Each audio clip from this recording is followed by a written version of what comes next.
여러분 통장에 10억이 있었다고 가정해 볼게요. 아니 10억까지 갈 것도 없겠네요. 평생을 피땀 흘려 모아온 전 재산이 있다고 해봅시다. 그런데 어느 날 자고 일어났더니 그게 딱 100원이 되어 있습니다. 이건 비유나 과장이 아니에요. 2022년 5월 실제로 우리 곁에서 벌어진 일입니다. 전 세계 코인 시가총액 5위, 무려 50조 원이라는 거대한 자본이 단 일주일 만에 연기처럼 사라졌습니다. 삼성전자 시가총액의 10분의 1이 넘는 돈이 말 그대로 증발해버린 거예요. 당시 사람들은 울부짖었습니다. 어떻게 1달러의 가치를 유지한다는 코인이 0.01달러가 될 수 있느냐고요. 하지만 이건 단순히 운이 나빠서 떨어진 게 아닙니다. 누군가는 철저하게 이 판을 기획했고, 누군가는 자신의 천재성을 과신하며 오만했으며, 수많은 대중은 그 달콤하고 정교한 함정에 스스로 걸어 들어갔습니다. 오늘 돈줄 경제에서는 그 잔혹했던 7일간의 기록, 그리고 우리가 지금까지 절대 알 수 없었던 그 이면의 추악한 진실들을 현미경으로 들여다보듯 아주 디테일하게 파헤쳐 보겠습니다. 반갑습니다. 경제의 복잡한 맥락을 아주 쉽게 짚어드리는 돈줄 경제입니다. 오늘 우리가 다룰 주제는 현대 금융 역사상 가장 큰 비극 중 하나로 기록된 루나 사태입니다. 이 영상은 흔한 요약 영상이 아니에요. 당시의 실제 트랜잭션 데이터부터 권도형의 과거 발언들, 그리고 현장에서 무너져 내린 투자자들의 생생한 증언까지 하나하나 연결해서 하나의 거대한 다큐멘터리로 완성했습니다. 이 영상 하나만 끝까지 집중해서 보셔도 앞으로 여러분의 소중한 자산을 갉아먹을 제2의 루나 혹은 그 어떤 금융사기 구조도 완벽하게 감별해내는 성우안을 갖게 되실 겁니다. 1시간 뒤 여러분은 세상을 바라보는 눈이 완전히 달라져 있을 거라고 확신합니다. 자, 그럼 50조 원의 공중분해, 그 잔혹한 서막을 열어보겠습니다. 이 모든 비극의 중심에는 한 남자가 서 있습니다. 바로 테라폼 랩스의 대표 권도형이죠. 그는 대원외고를 나와 미국 스탠퍼드 대학교 컴퓨터공학과를 졸업한 그야말로 엘리트 중의 엘리트였습니다. 애플과 마이크로소프트라는 꿈의 직장을 거친 그가 한국으로 돌아와 코인 시장에 출사표를 던졌을 때 세상은 새로운 천재의 등장을 예감했습니다. 여기서 우리는 아주 근본적인 질문을 던져야 합니다. 그는 정말 세상을 바꾸고 싶었던 혁명가였을까요? 아니면 처음부터 거대한 폰지 사기를 기획한 설계자였을까요? 권도형이 들고 나온 아이디어는 파격 그 자체였습니다. 이름하여 알고리즘 스테이블 코인이었죠. 보통 우리가 아는 스테이블 코인들은 은행 금고에 진짜 달러를 쌓아두고 그만큼만 코인을 발행합니다. 1달러를 맡기면 1코인을 주는 방식이죠. 이건 아주 안전하고 확실합니다. 하지만 권도형은 이걸 비웃었습니다. 진짜 탈중앙화라면 은행의 도움 없이 오직 수학적 알고리즘만으로 1달러 가치를 유지해야 한다고 주장했죠. 이게 바로 테라의 시작이었습니다. 현실의 돈은 단 한 푼도 없는데 오직 코드와 공식만으로 이 코인은 무조건 1달러라고 선포한 겁니다. 그렇다면 담보도 없이 어떻게 1달러를 유지했을까요? 여기서 루나라는 코인이 등장합니다. 테라와 루나는 마치 샴쌍둥이처럼 연결되어 있었어요. 테라 가격이 1달러보다 높아지면 루나를 태워서 테라를 더 만들고, 테라 가격이 1달러보다 낮아지면 테라를 태워서 루나를 새로 발행하는 구조였습니다. 이걸 아주 쉽게 비유해 볼게요. 여러분이 시장에서 테라라는 이름의 빵을 파는데 빵값이 너무 비싸지면 밀가루인 루나를 더 가져와서 빵을 마구 찍어내 가격을 낮춥니다. 반대로 빵값이 떨어지면 빵을 다 불태워버리고 대신 밀가루 쿠폰인 루나를 사람들에게 나눠주는 식이죠. 이론적으로는 빈틈이 없어 보였습니다. 권도형은 이 시스템이 현대 금융의 고질적인 문제를 해결할 유일한 열쇠라고 자신했습니다. 권도형의 마케팅 방식은 그야말로 독보적이었습니다. 그는 트위터에서 자신을 비판하거나 의문을 제기하는 사람들을 향해 가난한 자들과는 논쟁하지 않는다는 독서를 내뱉었습니다. 니들이 가난한 건 내 탓이 아니라며 비아냥거리기도 했죠. 그런데 희한하게도 대중은 이 오만함에 열광했습니다. 진짜 실력이 있으니까 저렇게 당당한 거라며 그를 추종하는 강력한 팬덤인 루나틱이 형성되었습니다. 테라와 루나의 가격이 폭등하자 이들의 믿음은 광기로 변했습니다. 권도형은 달러 패권을 무너뜨릴 신으로 추앙받았죠. 하지만 금융의 역사에서 리더의 과도한 오만함은 언제나 몰락의 가장 확실한 전조 증상이었습니다. 하지만 알고리즘만으로는 전 세계의 거대한 자금을 끌어들이기에 부족했습니다. 사람들의 탐욕을 자극할 더 강력한 미끼가 필요했죠. 그래서 등장한 것이 바로 앵커 프로토콜입니다. 쉽게 말해 테라 전용 은행인데 이 은행이 약속한 이자율이 전 세계를 충격에 빠뜨렸습니다. 바로 연 20%였죠. 당시 금리가 제로 수준이었던 걸 생각하면 이건 말도 안 되는 수치였습니다. 그러니까 은행에 1억을 넣어놔도 1년에 100만 원 벌기 힘든 시절에 가치가 변하지 않는다는 스테이블 코인을 맡기기만 하면 2천만 원을 준다니요. 사람들은 열광했습니다.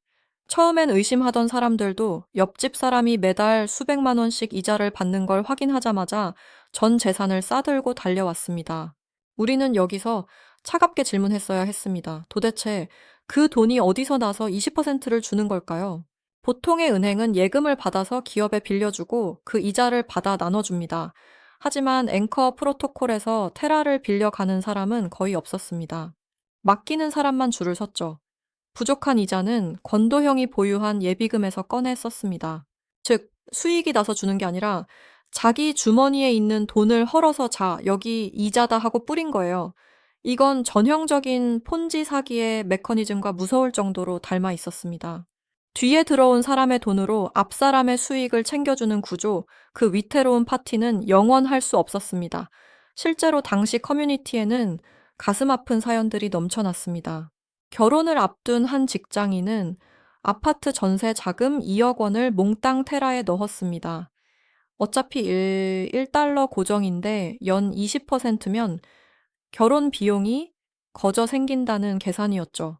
매일 아침 눈뜰 때마다 쌓이는 이자를 보며 그는 권도형을 찬양했습니다. 하지만 그건 지옥으로 가는 열차의 1등석 티켓이었습니다. 여러분, 혹시 지금도 이런 비슷한 유혹에 흔들리고 계신가요? 루나의 늪에 빠진 사람들은 세 가지 단계를 거쳤습니다. 첫째는 수학적으로 완벽하다는 가스라이팅에 뇌가 절여졌고, 둘째는 압도적인 수익률에 이성이 마비됐으며, 셋째는 의심하는 사람들을 공격하는 확증 편향의 단계에 접어들었습니다. 이 굴레에 갇히는 순간 탈출구는 사라집니다. 그런데 여러분, 덩치가 커진다고 해서 안전이 보장되는 건 아니에요. 오히려 덩치가 크기 때문에 한번 무너질 때 그 충격이 전 세계를 뒤흔드는 법이죠. 루나는 그 덩치를 유지하기 위해서 매일매일 새로운 돈을 수혈받아야 하는 괴물과 같았습니다. 그 수혈이 멈추는 순간 괴물의 심장도 멈출 수밖에 없는 구조였거든요. 자, 이제 운명의 2022년 5월로 가보겠습니다. 겉으로 보기에 테라 제국은 난공불락의 성처럼 보였습니다. 루나 가격은 개당 100달러를 넘나들었고 전 세계 투자자들의 돈은 끊임없이 앵커 프로토콜로 빨려 들어오고 있었죠. 하지만 댐이 무너질 때는 아주 작은 균열 하나에서 시작된다는 걸 우리는 잊지 말아야 합니다. 본격적인 붕괴 이야기를 하기 전에 여러분이 꼭 이해해야 하는 단어가 하나 있어요. 바로 디패깅입니다. 스테이블 코인은 1달러랑 가격이 똑같이 못 박혀 있어야 하잖아요? 이걸 패깅이라고 해요. 그런데 어떤 이유에서든 이 못이 빠져서 1달러 아래로 가격이 툭 떨어지는 걸 디패깅이라고 부릅니다. 비유하자면 이런 거예요. 여러분이 1,000원을 내면 언제든 1달러로 바꿔주는 완벽한 자동 판매기가 있다고 쳐봅시다. 그런데 어느 날 갑자기 이 기계가 1달러 대신 900원만 내뱉기 시작하는 거예요. 그럼 사람들은 어떻게 할까요? 어? 이거 고장났나? 내 돈 다 날리는 거 아냐? 하면서 불안해지겠죠? 그게 바로 디패깅이 불러오는 공포의 본질입니다. 이 피비린나의 나는 폭풍우는 5월 7일 토요일 밤에 시작됐습니다. 모두가 방심하고 있던 주말이었죠. 누군가 약 2천억 원어치의 테라를 한꺼번에 시장에 내던졌습니다. 저수지의 물을 한꺼번에 빼버린 거예요. 평소 같으면 금방 복구됐겠지만 하필 그때 테라폼 랩스는 유동성을 조절하려고 잠시 방패를 내려놓은 상태였습니다. 아주 찰나의 순간을 하이에나들이 놓치지 않은 거죠. 당시 커뮤니티는 난리가 났습니다. 테라 가격이 0.98달러로 떨어졌다. 이거 위험한 거 아니냐는 글들이 올라오기 시작했어요. 하지만 권도형과 루나틱들의 반응은 냉담했습니다. 겨우 2센트 빠진 거 가지고 호들갑 떨지 마라. 곧 복구된다. 권도형이 쟁여둔 수조 원의 비트코인이 우리를 지켜줄 거다라며 큰 소리를 쳤죠. 실제로 권도형은 루나 파운데이션 가드라는 단체를 통해 엄청난 양의 비트코인을 사모으고 있었습니다. 테라 가격이 흔들리면 이 비트코인을 팔아서 테라를 사들여 가격을 방어하겠다는 계획이었죠. 사람들은 이 비트코인 방패만 믿고 있었습니다. 하지만 이게 나중에 독이 되어 돌아올 줄은 누구도 몰랐죠. 당시 월가에서는 소문이 파다했습니다. 거대 헤지펀드들이 루나의 아킬레스건을 노리고 공격을 시작했다는 소문이었죠. 그들은 알고리즘의 맹점을 정확히 알고 있었습니다.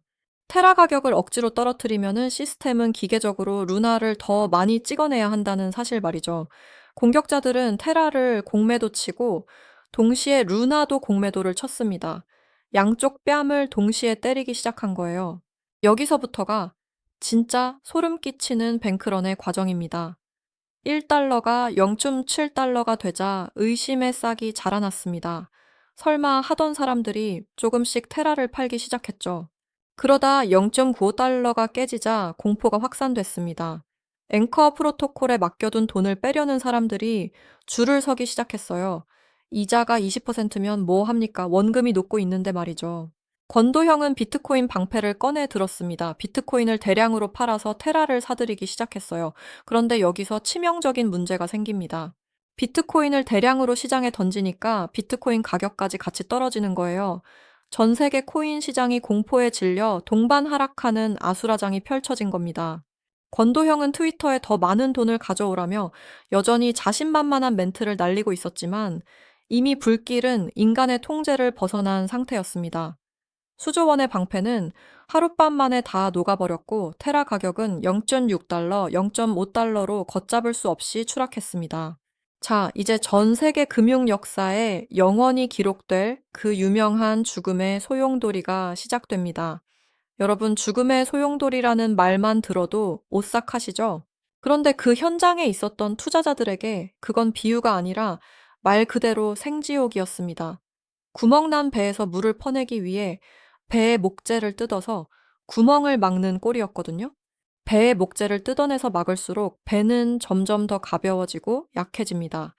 그럼 물은 더 빨리 들어오고 여러분은 더 많은 목재를 뜯어야 하죠. 결국 막아야 할 구멍보다 뜯어낼 목재가 더 많아지는 순간 배는 수직으로 가라앉습니다. 테라의 1달러를 지키기 위해 루나를 미친 듯이 찍어냈는데 그 루나가 시장에 쏟아지니 루나 가격이 폭락하고 루나 가격이 폭락하니 테라의 가치를 보장할 수단이 사라지는 이 잔인한 악순환. 여기서 정말 가슴 아픈 오해가 발생합니다. 루나 가격이 10만 원에서 만 원이 됐을 때 많은 사람이 이거를 인생 역전의 기회라고 생각하고 풀매수를 때렸거든요. 하지만 그건 떨어지는 칼날이 아니라 터지는 폭탄을 껴안는 짓이었습니다. 루나의 발행량은 며칠 만에 7억 개에서 무려 6조 9천억 개로 늘어났습니다. 1만 배가 넘게 늘어난 거예요. 여러분이 루나 한 개를 샀는데 1분 뒤에 시장에 루나가 1억 개씩 더 풀리고 있는 겁니다. 이건 투자가 아니라 돌아가는 파쇄기에 돈을 던져 넣는 것과 다를 바 없었습니다. 당시 전업 투자자들의 절규가 커뮤니티마다 가득했습니다. 전 재산 5억을 넣었는데 몇 시간 만에 5만 원이 됐다는 사연, 은퇴 자금이 0원이 됐다는 사연들이 쏟아졌죠.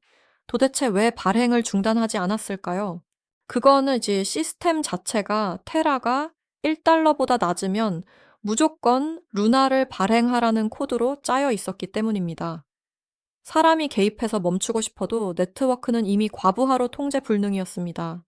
권도형 본인조차 자신이 만든 괴물이 세상을 집어삼키는 걸 무력하게 구경할 수밖에 없었던 겁니다.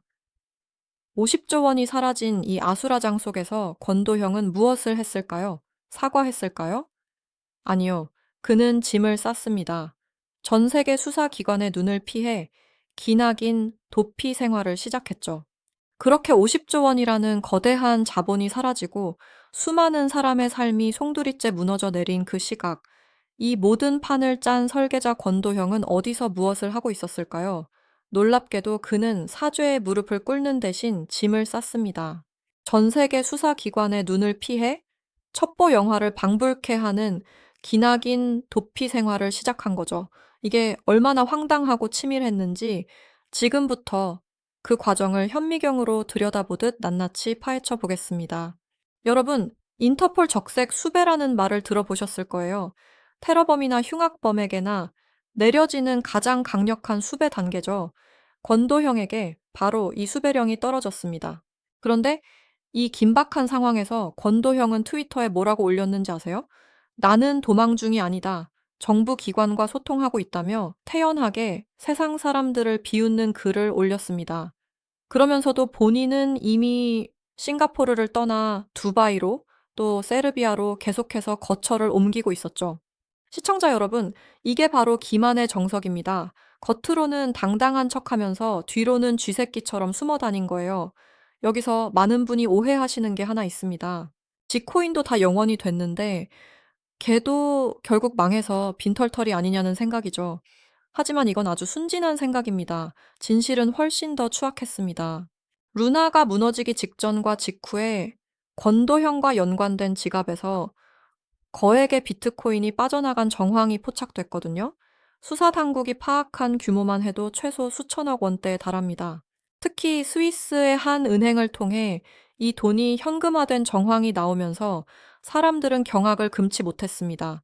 남들은 전 재산을 잃고 삶의 의욕을 놓아버릴 때 설계자는 미리 탈출용 구명보트에 금괴를 가득 실어두었던 겁니다.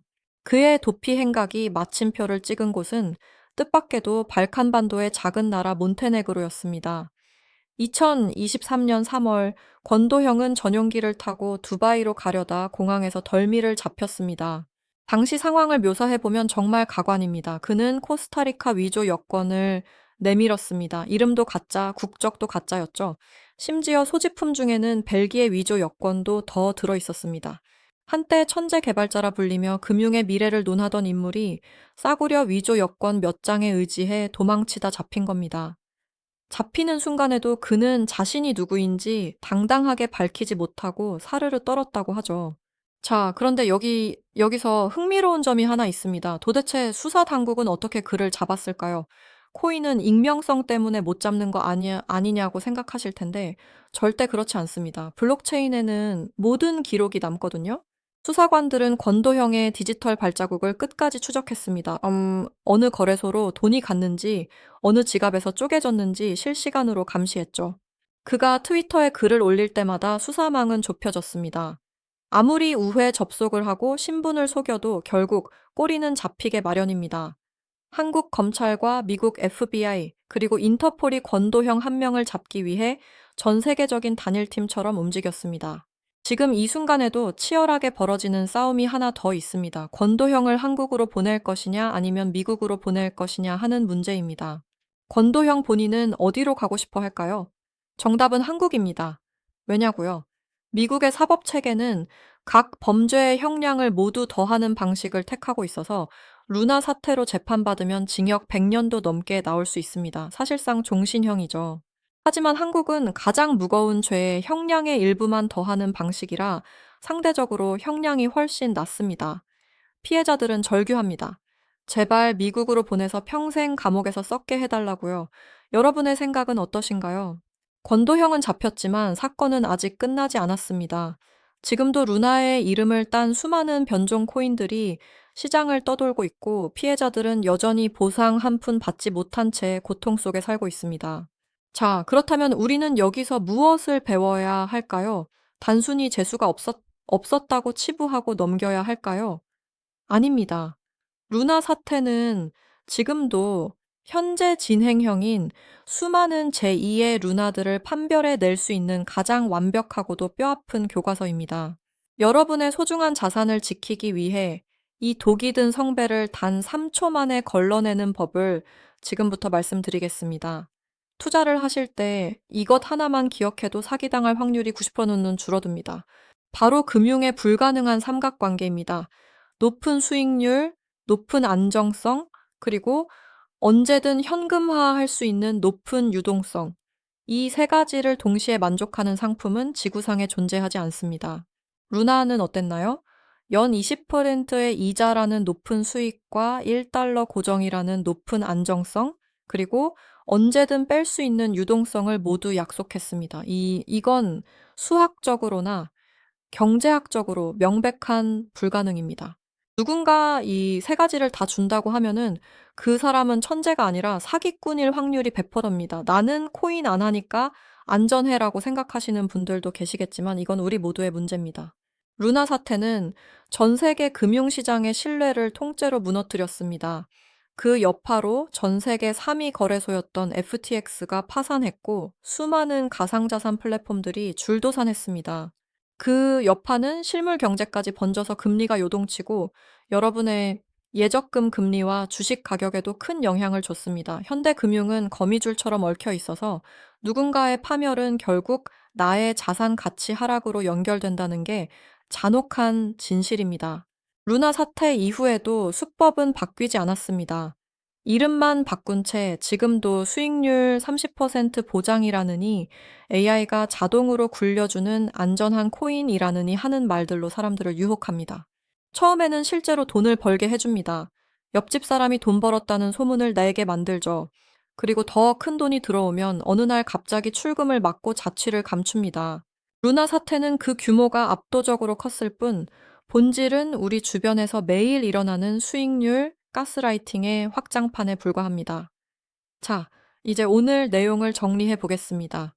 루나는 혁신적인 금융 실험이 아니라 담보 없는 알고리즘이 만든 거대한 모래성이었습니다. 연 20%의 이자라는 미끼는 새로운 투자자의 원금으로 기존 투자자의 이자를 주는 전형적인 폰지 사기였습니다. 오만한 리더와 눈먼 자본이 만났을 때 그 결말은 언제나 증발뿐이라는 것을 우리는 똑똑히 목격했습니다. 지금 당장 여러분의 포트폴리오를 확인해 보세요. 내가 왜 이 자산을 샀는지, 이 자산이 어디서 수익을 만들어내는지 남에게 1분 동안 설명할 수 없다면 여러분은 지금 위험한 늪 한복판에 서 계신 겁니다. 모르는 곳에는 단돈 1원도 넣지 마세요. 그게 여러분의 소중한 인생과 가족을 지키는 유일한 방법입니다. 영상 초반에 말씀드렸던 전 재산이 영원이 된 이야기, 이제는 남의 일처럼 느껴지지 않으실 겁니다. 루나가 우리에게 준 가장 큰 교훈은 돈을 버는 법보다 내 돈을 지키는 법이 훨씬 더 중요하다는 사실입니다. 권도형은 법의 심판을 받겠지만 사라진 50조 원은 돌아오지 않습니다. 하지만 여러분이 이 영상을 통해 얻은 의심하는 안목은 앞으로 여러분의 수십억 원을 지켜줄 가장 강력한 방패가 될 것입니다. 사실 이 거대한 붕괴가 일어나기 훨씬 전부터 이 시스템의 파멸을 예견했던 사람들이 있었습니다. 그들은 권도형을 향해 끊임없이 경고를 보냈죠. 하지만 그때마다 권도형은 그들을 향해 독서를 퍼부었습니다. 그중 대표적인 인물이 바로 갤로와 캐피털의 케빈 저우였습니다. 그는 이미 2021년부터 알고리즘 스테이블 코인은 결국 죽음의 소용돌이에 빠질 수밖에 없는 구조적 결함을 가지고 있다고 조목조목 비판했습니다. 케빈 저우는 테라의 시가총액이 루나의 시가총액을 넘어서는 순간이 바로 종말의 시작이라고 경고했죠. 하지만 권도형의 반응은 어땠을까요? 그는 트위터에서 케빈 저우를 향해 네가 가난한 데는 다 이유가 있다며 비아냥거렸습니다. 지적인 토론을 원하는 전문가들에게 무식하다는 프레임을 씌워 입을 막아버린 겁니다. 이게 말이나 됩니까? 한 기업의 수장이 자신들의 시스템 리스크를 지적하는 전문가에게 논리적인 반박 대신 인신공격을 퍼부었다는 사실 말입니다. 그런데 더 소름 끼치는 건 당시 투자자들이 권도형의 이런 무례한 태도를 오히려 자신감으로 해석했다는 점입니다. 루나틱들은 권도형의 독서를 캡처해서 공유하며 우리 대표님 역시 화끈하다, 실력이 있으니 저렇게 당당한 거라며 찬양했습니다. 집단적인 확증 편향이 얼마나 무서운지 보여주는 대목이죠. 전문가들의 경고는 광신도적인 팬덤의 목소리에 묻혀버렸고 비극의 시계추는 멈추지 않고 돌아갔습니다. 여기서 우리가 가슴 아프게 돌아봐야 할 분들이 있습니다. 바로 이 사태로 삶의 터전을 잃어버린 피해자들입니다. 돈줄 경제는 이번 대본을 준비하며 수많은 피해 사례를 분석했고 그 안에서 공통적인 5가지 유형을 발견했습니다. 여러분도 혹시 여기에 해당하지 않았는지 혹은 주변에 이런 분들이 없는지 꼭 확인해 보시기 바랍니다. 첫 번째는 노후 자금을 지키려 했던 은퇴 세대입니다. 평생 성실하게 일해서 모은 5억 원을 은행에 넣어두자니 물가 상승률도 못 따라가는 것 같아 고민하던 60대 김어르신 사례가 대표적입니다. 자식들에게 손 안 벌리고 살려고 안전하다는 말만 믿고 테라에 넣었습니다. 1달러에 고정되어 있으니 원금은 안전하고 이자만 20% 나온다는 그 달콤한 거짓말에 속은 겁니다. 결국 김어르신은 단 일주일 만에 전 재산을 잃고 지금은 아파트 경비 일을 하며 하루하루를 버티고 계십니다. 국가가 허락한 도박장이었다며 눈물을 흘리시던 그 모습이 잊히지 않습니다. 두 번째 유형은 포모 증후군에 빠졌던 2030 사회 초년생들입니다. 옆자리 동료가 루나로 차를 바꿨다. 누구는 집을 샀다는 소문이 들려오니 나만 뒤처지는 것 같은 공포에 휩싸인 겁니다. 월급 300만 원을 차곡차곡 모으는 게 바보처럼 느껴졌겠죠. 결국 무리하게 대출까지 끌어다 쓴 영끌 투자자들이 이 구간에서 가장 많이 발생했습니다. 루나가 10달러가 되고 100달러가 될 때마다 환호했지만 정작 하락장이 시작됐을 때는 손절 타이밍을 놓치고 말았습니다. 한창 꿈을 펼쳐야 할 나이에 수억 원의 빚더미에 앉게 된 청년들의 이야기는 지금도 현재 진행형인 비극입니다. 세 번째는 이른바 전문가라 불리던 사람들에게 속은 유형입니다. 유명 유튜버나 경제 전문가들이 루나는 기존의 금융 체계를 뒤바꿀 혁신이라며 앞다투어 추천했죠. 심지어 일부 기관 투자자들도 루나에 거액을 베팅했습니다. 대중들은 생각했습니다. 저렇게 똑똑한 사람들도 투자하는데 내가 뭐라고 의심을 하겠어? 하지만 여러분, 금융시장에서 전문가라는 타이틀은 때로 가장 위험한 흉기가 될 수 있습니다. 네 번째는 앵커 프로토콜을 일반 은행 예금으로 착각한 세이버 유형입니다. 코인 투자는 무서워서 안 하지만 스테이블 코인은 달러랑 똑같은 거 아니야? 라고 생각하며 저축의 개념으로 접근한 분들입니다. 이분들은 루나가 망해도 내 테라는 1달러니까 괜찮을 거라고 굳게 믿었습니다. 알고리즘이 무너지는 순간 1달러라는 약속이 휴지 조각이 된다는 그 치명적인 연결고리를 이해하지 못했던 겁니다. 다섯 번째는 루나의 폭락을 저가 매수의 기회로 착각한 불나방 유형입니다. 10만 원 하던 게 1,000원이 됐으니 이제는 오르겠지 하며 들어온 분들입니다. 코인 발행량이 무한대로 늘어나는 구조를 무시한 채 차트의 기술적 반등만 노리고 들어갔다가 단 몇 분 만에 남은 자산까지 모두 털려버린 케이스죠. 이들은 도박판의 끝물에 들어와 설계자의 탈출 자금을 대준 꼴이 되고 말았습니다. 이런 비극적인 사례들이 전 세계를 뒤덮자 각국 정부도 뒤늦게 움직이기 시작했습니다. 한국에서는 이른바 건도형 방지법이라 불리는 가상자산 이용자 보호법이 논의되기 시작했고, 미국과 유럽에서도 스테이블 코인에 대한 규제를 은행 수준으로 강화하겠다는 방침을 세웠습니다. 담보 없는 스테이블 코인은 더 이상 시장에 발붙이지 못하게 하겠다는 강력한 의지였죠. 하지만 소 잃고 외양간 고친다는 말이 딱 맞습니다. 이미 50조 원은 사라졌고 사람들의 상처는 아물지 않았으니까요. 여기서 우리가 주목해야 할 점은 루나 사태가 단순한 코인 폭락을 넘어 금융의 심리학을 관통하고 있다는 사실입니다. 권도형은 인간의 가장 취약한 지점인 탐욕과 공포를 설계에 이용했습니다. 20%라는 숫자로 탐욕을 자극했고 루나틱이라는 팬덤을 통해 공포를 억눌렀습니다. 의심하는 자들을 집단으로 공격하게 만들어 건전한 비판이 들어설 자리를 아예 없애버린 겁니다. 이것은 현대적인 기술을 입은 고전적인 사이비 종교의 수법과 소름 돋게 일치합니다. 자, 이제 결론을 향해 달려가 보겠습니다. 돈줄 경제 구독자 여러분, 루나 사태를 통해 우리가 얻어야 할 최종적인 깨달음은 무엇일까요? 그것은 바로 내 돈을 지키는 책임은 오로지 나 자신에게 있다는 냉혹한 현실입니다.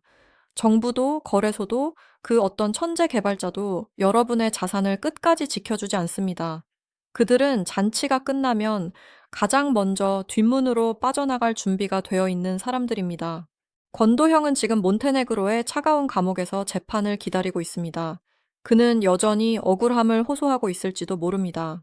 하지만 그가 만든 알고리즘의 화염 속에서 전 재산을 잃고 삶의 벼랑 끝으로 내몰린 수많은 사람에게 그의 억울함은 사치일 뿐입니다. 루나는 사라졌지만 지금 이 시간에도 제2의 권도형은 또 다른 멋진 단어와 압도적인 수익률을 들고 여러분의 문을 두드리고 있을 겁니다. 앞으로 여러분이 투자를 결정할 때 딱 세 가지만 스스로에게 물어보세요. 첫째, 내가 이 수익 구조를 초등학생에게 설명할 수 있는가? 둘째, 이 상품이 약속하는 수익이 상식적인 수준인가? 셋째, 내가 틀렸을 때를 대비한 탈출 전략이 있는가? 이 세 가지 질문에 명확히 답할 수 없다면 그 투자는 시작조차 하지 마십시오. 잃지 않는 투자가 가장 많이 버는 투자라는 사실을 이번 루나 사태는 우리에게 50조 원짜리 수업료를 받고 가르쳐 주었습니다. 영상을 마치기 전에 여러분께 꼭 전하고 싶은 말이 있습니다. 혹시라도 루나 사태로 인해 혹은 다른 투자 실패로 인해 지금 힘든 시간을 보내고 계신 분들이 있다면 절대 자신을 자책하지 마세요. 설계자의 치밀한 함정에 빠진 것은 여러분의 잘못이 아닙니다. 돈은 다시 벌 수 있습니다. 하지만 여러분의 생명과 영혼은 그 무엇으로도 바꿀 수 없습니다. 실패를 딛고 일어서는 법을 배우는 것 또한 투자의 아주 중요한 과정입니다. 돈줄 경제가 여러분의 재기과 성장을 끝까지 응원하겠습니다. 오늘 이 긴 대본을 통해 루나 사태의 시작부터 끝, 그리고 그 깊은 이면의 진실까지 모두 살펴보았습니다. 1시간 가까운 시간 동안 집중해주신 여러분의 그 열정이 이미 여러분을 성공한 투자자의 길로 인도하고 있다고 믿습니다. 오늘 내용이 여러분의 자산 방패가 되었다면 주변의 소중한 사람들에게도 이 지식을 나눠주세요. 여러분의 공유 한 번이 누군가의 전 재산을 지키는 기적이 될 수도 있습니다. 여러분의 계좌가 건강하게 돈줄 나는 그날까지 돈줄 경제는 멈추지 않고 공부하고 분석해서 돌아오겠습니다. 구독과 좋아요는 돈줄 경제의 가장 큰 힘이 됩니다. 알림 설정까지 하셔서 절대 놓쳐서는 안 될 경제의 맥락을 가장 빠르게 받아보세요. 긴 영상 시청해주셔서 진심으로 감사합니다. 지금까지 돈줄 경제였습니다.